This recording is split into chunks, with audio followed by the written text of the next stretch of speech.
Se você me acompanha aqui no YouTube e já assistiu vários dos meus vídeos aqui no canal Programação Dinâmica, você sabe que eu falo bastante sobre dados. Eu já fiz vídeos sobre carreira e também sobre aspectos técnicos, ensinando a resolver problemas utilizando dados. Mas o que nem todo mundo que me acompanha aqui sabe é que eu demorei para me encontrar nesse caminho. Durante muito tempo eu não sabia que carreira eu queria seguir na tecnologia e, na verdade, mesmo enquanto eu fazia o meu curso de graduação em Engenharia de Computação no Instituto Militar de Engenharia, durante muito tempo eu achei que nem com tecnologia eu ia trabalhar. Isso porque, embora eu tivesse afinidade com a área e até por isso eu escolhi a Engenharia de Computação, eu não me identificava 100% e eu comecei a considerar outros caminhos, como trabalhar com negócios, administração e ir para a área de consultoria estratégica. Eu tive muitas dúvidas ao longo da minha trajetória profissional, não só nesse momento que foi marcante da minha graduação, mas ao longo do caminho eu tive que ir aprendendo a lidar com a incerteza. E hoje eu tenho noção de que essas dúvidas fazem parte desse processo. Já tem mais de 12 anos desde que eu escrevi as minhas primeiras linhas de código. Sim, acredite, o tempo passa muito rápido. Dois aspectos me motivaram a trazer essa conversa aqui para o canal. O primeiro deles foi o fato de que essa semana eu conversei com pessoas que estão iniciando na carreira, aprendendo sobre programação, e uma das perguntas que eu recebi foi essa, sobre quando foi que eu tive certeza do caminho e como que eu fui lidando com essa ansiedade de não ter as respostas. E o outro aspecto que me fez achar relevante trazer essa conversa é o fato de que eu ter vivido essas experiências me faz ter uma noção de quão frustrante e angustiante é a gente não saber se a gente está no caminho certo ou qual caminho que a gente deve seguir.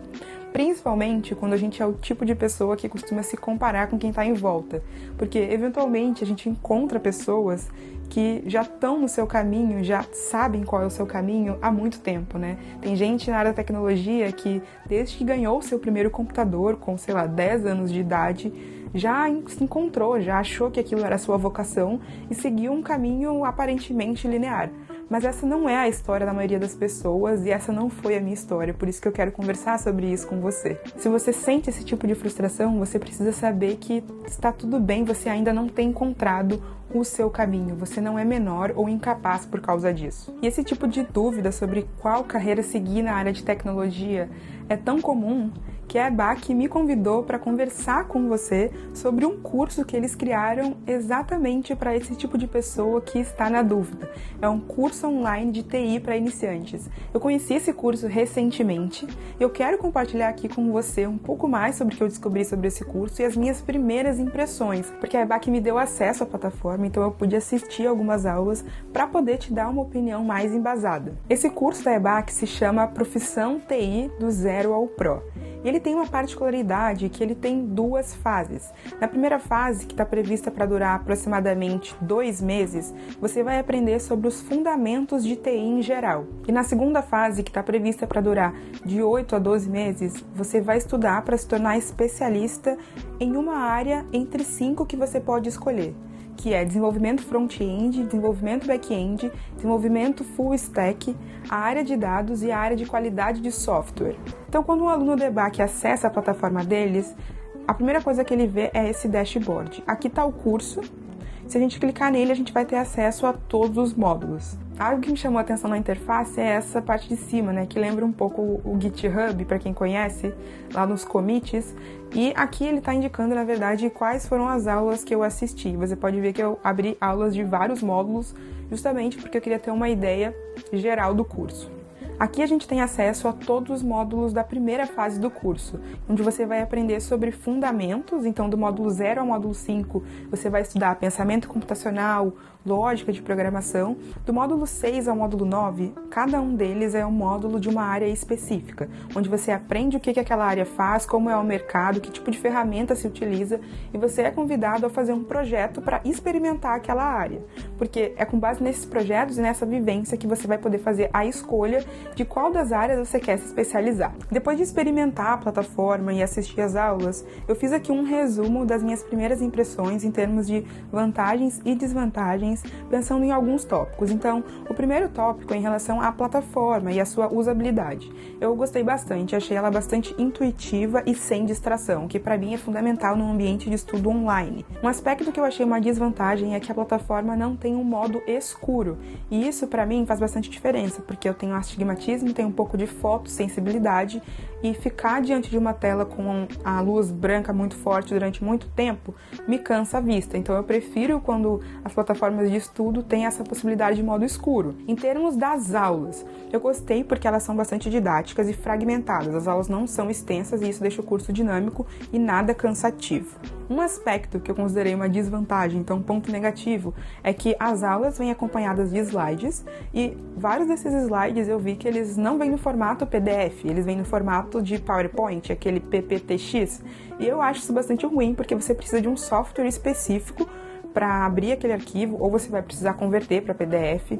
Enfim, isso também não é algo impeditivo, mas em termos de aspecto negativo, é algo que eu mudaria. Eu preferiria se fosse já tudo em PDF, que é um formato de arquivo mais acessível para você conseguir abrir em diferentes dispositivos. Um outro aspecto que eu procurei analisar são os exercícios do curso. E em relação a esse, eu não vi nenhuma desvantagem ao aspecto negativo. Eu achei os exercícios pertinentes para quem está começando a aprender e bastante contextualizados, o que eu acho que ajuda também a pessoa a se envolver e a querer resolver os exercícios. Um outro aspecto que pode ter lado positivo e negativo, ou seja, vantagem e desvantagem, é o fato de que você vai aprender os fundamentos de programação com a linguagem C. Eu, quando aprendi programação, também aprendi com a linguagem C. E justamente pela minha experiência que eu acho que isso tem lado bom e lado ruim. Porque a linguagem C não é uma linguagem tão acessível e didática, na minha opinião, quanto um Python, por exemplo, que é o que eu mais utilizo hoje e que eu costumo utilizar aqui no canal. Mas, por outro lado, aprender com a linguagem C me fez entender mais aspectos da linguagem de programação em relação a estruturas, tipos, operadores e variáveis, e que, se eu tivesse aprendido com a linguagem Python, eu provavelmente não teria me aprofundado nisso num primeiro momento. Então, o lado bom é você aprender de um jeito um pouco mais difícil, e aí sim, depois, quando você for aprender outras linguagens, vai ficar mais fácil. Então, não sei se teria sido tão legal para mim aprender primeiro o Python e depois o C. Não tive essa vivência. O último aspecto que eu acho que faz sentido analisar é em relação ao investimento financeiro.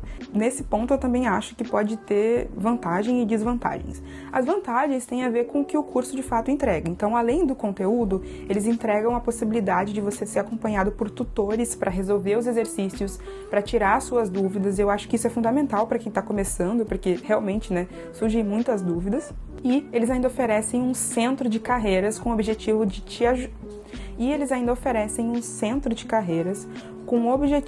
te ajudar a conseguir a sua primeira oportunidade no mercado de trabalho. Como esse é um curso com o intuito de ser profissionalizante, eles têm essa preocupação de te ajudar a fazer currículo, portfólio e te ajudar nessa aplicação para você conseguir a sua oportunidade. Os benefícios que eles oferecem, portanto, estão proporcionais ao valor que eles cobram. E qual que é a desvantagem em relação a esse investimento financeiro? O fato de que, mesmo que valha a pena o custo-benefício, ele não é um curso barato, considerando a realidade da população brasileira. Dito tudo isso, eu espero ter te ajudado com elementos para você tomar a sua decisão, e eu quero te contar que se você se interessou em fazer o curso, você pode aproveitar a promoção de volta às aulas, que já está acabando, em que você vai ter 60% de desconto, e você ainda pode utilizar o nosso cupom de desconto PROG200 para fazer a sua compra.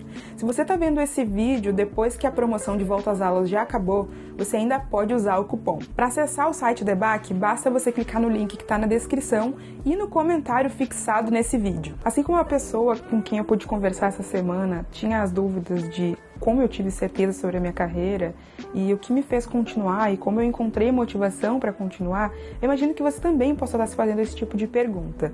Eu vou começar te contando que eu só vinha a ter certeza, a sensação, realmente, de que eu estava no caminho, que eu tinha encontrado o caminho quando eu já estava no meu mestrado. Então, eu terminei a graduação, comecei o mestrado e aí, de fato, eu tive essa sensação. E aqui eu quero frisar o que eu acredito que foi um grande acerto nessa minha jornada, que foi o fato de que eu não desisti do caminho pelo fato de eu não ter certeza. Porque se eu tivesse desistido, talvez eu não tivesse encontrado o caminho lá no mestrado. Poderia ter abandonado a graduação, por exemplo, ou escolhido uma outra área. E o acerto não se refere só a não desistir. Porque eu me empenhei no meu curso de graduação com o mesmo empenho que eu teria se eu tivesse certeza daquele caminho. Então, todas as disciplinas que eu fiz, eu me dediquei ao máximo para obter a maior nota que eu conseguia. Eu tentei absorver o maior conhecimento que eu podia em cada disciplina, mesmo não tendo certeza se aquilo ia servir para alguma coisa na minha vida. E eu acho que isso é uma questão que acomete muita gente, principalmente na faculdade, porque a gente começa a ver umas disciplinas que não fazem muito sentido, que a gente não gosta muito, e aí tende a querer negligenciar ou fazer as coisas de qualquer jeito. Só que o problema disso é que quando a gente é iniciante, a gente não tem muita noção, a gente não domina a área a ponto de ter certeza do que vai ser útil, do que não vai ser útil. Então lá na frente você vai estar no mercado de trabalho e vai se lembrar que se você tivesse aproveitado melhor um determinado curso, você estaria melhor hoje. Você vai ter que, às vezes, reestudar uma coisa, começar do zero em algo que você já poderia ter aprendido, mas você negligenciou porque na época você achava que aquilo não ia servir para nada. Então, eu também julgava as disciplinas que eu tinha. Eu já cheguei a pensar, nossa, acho que isso não serve para nada. Mas, felizmente, eu não cometi o erro de não me dedicar, porque isso teria sido um prejuízo. E, em paralelo a me dedicar às disciplinas e a aprender, eu me expus, eu experimentei o máximo de áreas que eu pude. A possibilidade de experimentar áreas diferentes quando você é iniciante é muito valiosa, porque você não sabe, você nem conhece as diferentes áreas, você não faz ideia de como seria trabalhar com determinada coisa. Fica muito difícil tomar uma decisão dessa maneira. Ao longo da minha trajetória, eu experimentei o máximo que eu pude. Eu tive a oportunidade de fazer um intercâmbio nos Estados Unidos e esse foi um momento de virada de chave, porque eu fiz disciplinas da minha área, da área de tecnologia, de computação lá. Foi naquele momento, inclusive, que eu entendi que a área de computação realmente era para mim. Até então, eu considerava que eu ia trabalhar com outras coisas, com consultoria, como eu mencionei. Quando eu voltei dos Estados Unidos com essa mentalidade de que eu queria trabalhar com computação, eu tive um outro desafio, que é, ok, agora que eu descobri que eu quero trabalhar com isso, o que eu vou fazer dentro disso? Porque são muitas possibilidades. Eu vi várias disciplinas na faculdade, por exemplo, desenvolvimento de software, bancos de dados, algoritmos, compiladores, hardware, robótica, tantas opções, o que de fato faz sentido para mim?